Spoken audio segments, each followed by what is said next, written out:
बांग्लादेश और पाकिस्तान का पुराना याराना सामने आ रहा है। पुराना भाईचारा फिर दिखने लगा है और ऐसा लग रहा है कि मजहब के चुंबक से दोनों देश एक दूसरे के फिर से करीब आ गए। 1971 से पहले एक ईस्ट पाकिस्तान हुआ करता था और दूसरा वेस्ट पाकिस्तान था। युद्ध हुआ तो बांग्लादेश अलग हो गया। पिछले करीब 50-52 सालों तक पाकिस्तान से बांग्लादेश को खासी नाराजगी रही, लेकिन अब नाराजगी और गुस्से के रिश्ते पर जमी हुई बर्फ मजहब की गर्मी से पिघल रही है। 2024 में अमेरिका में जाकर शहबाज शरीफ और मोहम्मद यूनुस गले मिल रहे हैं और इसका असर ढाका में, मीरपुर में, खुलना में, चिटगांव में और हर उस लोकेशन पर दिख रहा है जहां हिंदू रहते हैं। बांग्लादेश में इस बार हिंदुओं की दुर्गा पूजा पर भी जिहाद और कट्टरपंथ के काले बादल मंडरा रहे हैं। बांग्लादेश में हिंदुओं के दिन इस वक्त कैसे बीत रहे हैं, इस रिपोर्ट को देखिए और सब कुछ समझिए।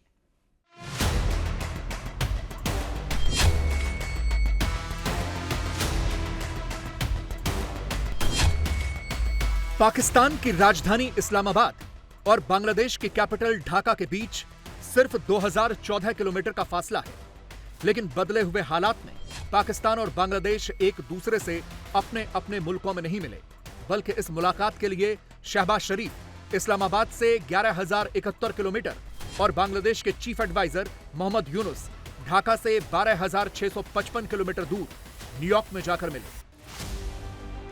और इसे दोनों ही देश ऐतिहासिक मुलाकात बता रहे हैं। ऐतिहासिक ये इस लिहाज से भी है कि इन तस्वीरों को देखकर यह समझ में नहीं आ रहा कि दोनों में से ज्यादा खुश कौन है। शहबाज शरीफ और मोहम्मद यूनुस दोनों ने पहले हाथ मिलाया, फिर गले मिले और ऐसे गले मिले कि लगा जैसे दो बिछड़े हुए यार वर्षों के बाद मिले। दोनों ने एक दूसरे का हाथ पकड़े ही रखा, छोड़ा ही नहीं। फिलहाल तो ऐसा लग रहा था कि जैसे पाकिस्तान को उसकी मुंह मांगी मुराद मिल गई हो। बांग्लादेश के चीफ एडवाइजर तो सुपर वीआईपी लग रहे थे। तुरंत शहबाज शरीफ ने उन्हें पाकिस्तान के कई मंत्रियों से मिलाया। मोहम्मद यूनुस को पाकिस्तान की तरफ से भर भर कर बधाइयां दी जा रही हैं। ऐसा लग रहा है कि उन्होंने जैसे बहुत बड़ा अचीवमेंट कर लिया। मोहम्मद यूनुस के हाव भाव बता रहे थे कि जैसे वो बहुत खुश हैं। जब से बांग्लादेश से शेख हसीना गई हैं, पाकिस्तान की तो जैसे लॉटरी ही निकल गई। शेख हसीना ने पाकिस्तान को कभी भाव नहीं दिए। पाकिस्तान को हमेशा ही अपना दुश्मन समझा और उसके साथ ऐसा ही व्यवहार रखा। दोनों देशों के बीच कोई कारोबार नहीं था, यहां तक कि दोनों देशों के बीच डायरेक्ट फ्लाइट भी नहीं थी। लेकिन जब से शेख हसीना का तख्ता पलट हुआ है, पाकिस्तान और बांग्लादेश फिर से नजदीक आ गए हैं। दोनों देशों के बीच अब कारोबार बढ़ाने की बात हो रही है। एक दूसरे की करेंसी में व्यापार करने की बातें हो रही हैं। डायरेक्ट फ्लाइट शुरू करने की बात हो रही है। बांग्लादेश में पाकिस्तान के संस्थापक मोहम्मद अली जिन्ना की पुण्यतिथि मनाई जा रही है। और अब दोनों देशों के हेड ऑफ स्टेट ऐसे मिल रहे हैं जैसे पता नहीं कब से इसका इंतजार कर रहे हों।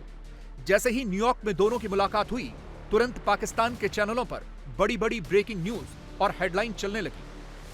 पाकिस्तान बांग्लादेश ताल्लुकात के नए अहद का आगाज। वजीर आजम मोहम्मद शहबाज शरीफ की बांग्लादेश की अबूरी हुकूमत के सरबराह प्रोफेसर डॉक्टर मोहम्मद यूनुस से मुलाकात। डॉक्टर मोहम्मद यूनुस ने वजीर आजम शहबाज शरीफ का गर्मजोशी से इस्तकबाल किया। वजीर आजम शहबाज शरीफ की बांग्लादेश के chief adviser doctor Mohammad Yunus के साथ मुलाकात हुई है। वजीर आजम ने बांग्लादेश के अक़वाम मुत्तहिदा की रुकनियत के 50 बरस मुकम्मल होने की तकरीब में शिरकत की। ऐसा लगा जैसे दोनों देशों के लिए इससे बड़ी कोई दूसरी बात ही नहीं है। तुरंत शहबाज शरीफ की तरफ से लंबा चौड़ा ट्वीट किया गया, बड़ी बड़ी बातें लिखी गईं और बांग्लादेश के चीफ एडवाइजर को पाकिस्तान आने का न्योता भी दिया गया। जवाब में तुरंत बांग्लादेश के चीफ एडवाइजर ने भी पोस्ट किया, अपनी और शहबाज शरीफ की मुलाकात की तस्वीर डाली, लिखा कि द्विपक्षीय बातचीत हुई है। तुरंत पाकिस्तानी विदेश मंत्रालय के पब्लिसिटी विंग की तरफ से भी ट्वीट किया गया। जवाब में बांग्लादेश का विदेश मंत्रालय भी सक्रिय हुआ, दोनों की तस्वीर पोस्ट की गई। पाकिस्तान की सरकार तो छोड़िए, शहबाज शरीफ की पार्टी का ऑफिशियल एक्स हैंडल भी यह पोस्ट कर रहा है। पाकिस्तान का सरकारी चैनल भी पोस्ट कर रहा है। बांग्लादेश के चैनलों के लिए भी यह बड़ी खबर बनी हुई है।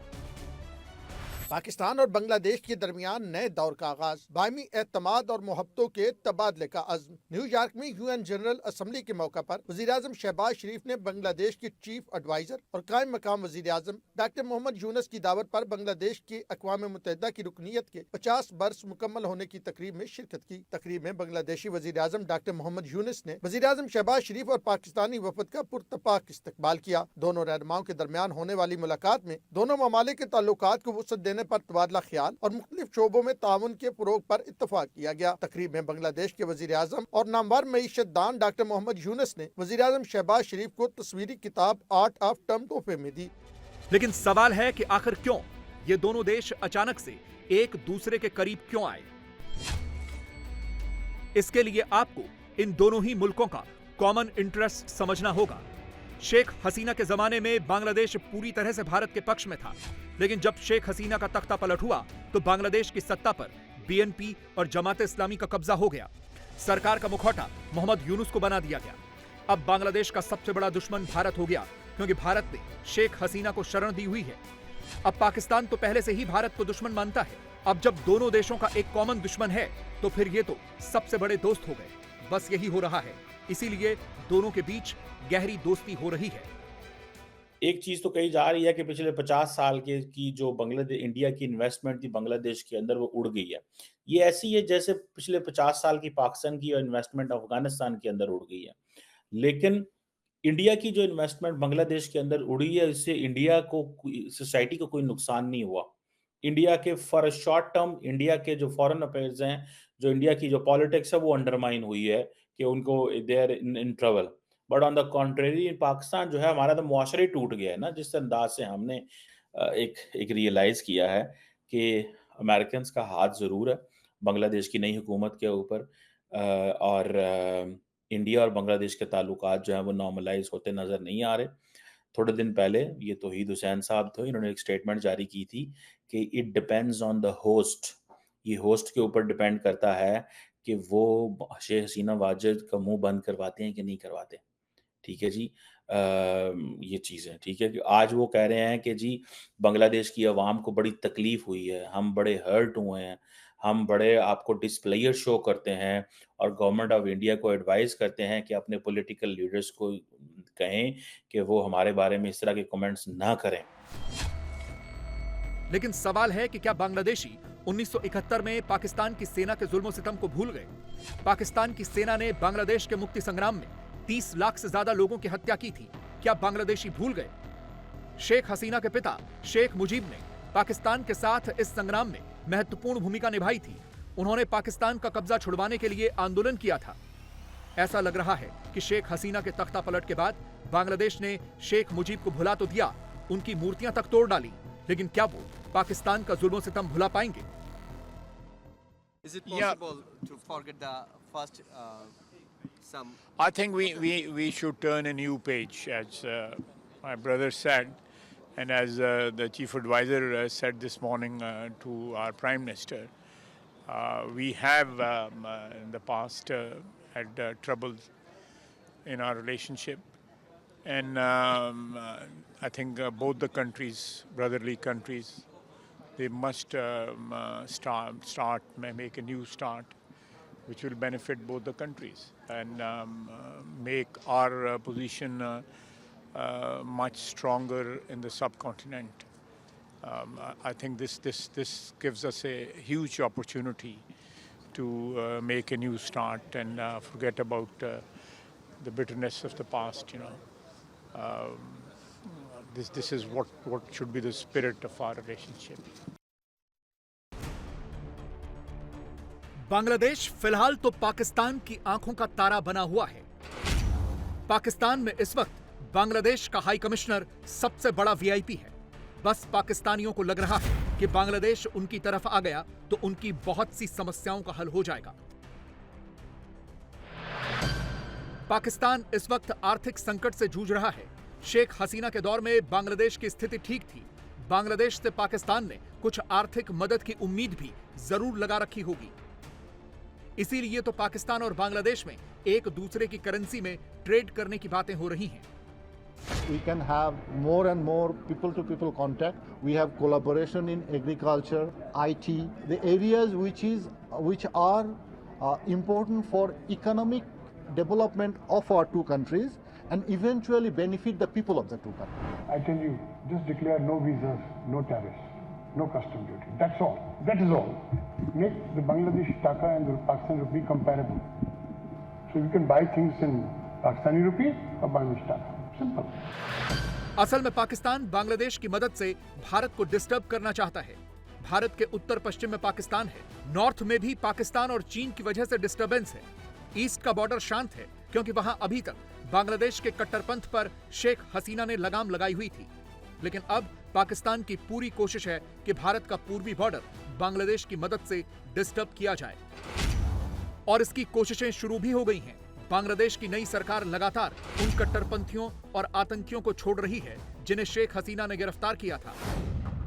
बांग्लादेश के 1,35,00,000 हिंदुओं की दुर्गा पूजा पर सबसे बड़ा संकट है क्योंकि बांग्लादेश के कट्टरपंथी हिंदुओं को दुर्गा पूजा नहीं मनाने दे रहे। लगातार उनके मंदिरों में तोड़फोड़ हो रही है, मूर्तियां तोड़ी जा रही हैं। ये मेमन सिंह जिले की तस्वीरें हैं जहां गोविंदबाड़ी दुर्गा मंदिर में जिहादियों ने हमला करके बहुत सी मूर्तियां तोड़ दी। बांग्लादेश में अभी से जिहादियों का प्रदर्शन शुरू हो गया है और यह प्रदर्शन हिंदुओं की दुर्गा पूजा के खिलाफ हो रहा है। ये तस्वीरें ढाका के उत्तरा सिटी की सेक्टर 11 की हैं, जहां मुसलमानों का कहना है कि वो यहां पार्क में नमाज पढ़ते हैं तो फिर दुर्गा पूजा का पंडाल नहीं लगेगा, नहीं तो यह जगह अपवित्र हो जाएगी। बहुत सी जगहों से तो ऐसी भी खबरें आ रही हैं कि कट्टरपंथी दुर्गा पूजा के नाम पर 5-5 लाख बांग्लादेशी टका की वसूली कर रहे हैं। कहा जा रहा है कि अगर दुर्गा पूजा करनी है तो 5 लाख बांग्लादेशी टका देना होगा। इसके बाद भी गारंटी नहीं कि कब इस्लामिक कट्टरपंथियों की भीड़ आए और पंडाल और मूर्तियां तोड़ दे। लेकिन इसके बावजूद बांग्लादेश अमेरिका की आंखों का तारा बना हुआ है। खुद को मानवता का सबसे बड़ा रक्षक कहने वाले अमेरिका को मोहम्मद यूनुस के नए बांग्लादेश में बांग्लादेशी हिंदुओं पर हो रहे जुल्म नहीं दिख रहे। बाइडन ने इसी तरह से मोहम्मद यूनुस को गले लगाया। इन तस्वीरों पर पूरी दुनिया में चर्चा हो रही है क्योंकि अभी तक तो सिर्फ शेख हसीना की तरफ से कहा गया था कि उनका तख्तापलट अमेरिका ने करवाया। तख्तापलट के बाद शेख हसीना की तरफ से बयान आया था कि अमेरिका उनसे सेंट मार्टिन द्वीप की मांग कर रहा था क्योंकि अमेरिका वहां पर अपना मिलिट्री बेस बनाना चाहता था। लेकिन हसीना ने इनकार कर दिया। यह आरोप लगाया गया कि इसी वजह से अमेरिका ने जमात इस्लामी की मदद से शेख हसीना का तख्तापलट करवा दिया। अमेरिका ने इन आरोपों से इनकार किया, लेकिन जिस तरह से अमेरिका में राष्ट्रपति बाइडन मोहम्मद यूनुस को गले लगा रहे हैं, उसे देखकर तो यही लगता है कि शेख हसीना सच बोल रही थी। अमेरिका फुल सपोर्ट दे रहा है बांग्लादेश की गवर्नमेंट को, फुल सपोर्ट। इट मींस कि जो अमेरिकन का पर्सपेक्टिव था ऑन बांग्लादेश वो पूरा हो गया। वो नहीं चाहते थे कि शेख हसीना वाजद जो है वो वहां पे रहे। तो इंडियंस का ये बिल्कुल मौकूफ नहीं है। India and America are completely poles apart, ठीक है। मतलब वो उस पासे खलोते हैं, उस पासे खलोते हैं, and the both of them have a different opinion. And देखें, जब एक इंटरिम गवर्नमेंट के बंदे को इतनी दुनिया इकट्ठी मिल रही हो ना, ये कोऑर्डिनेटेड एफर्ट होती है।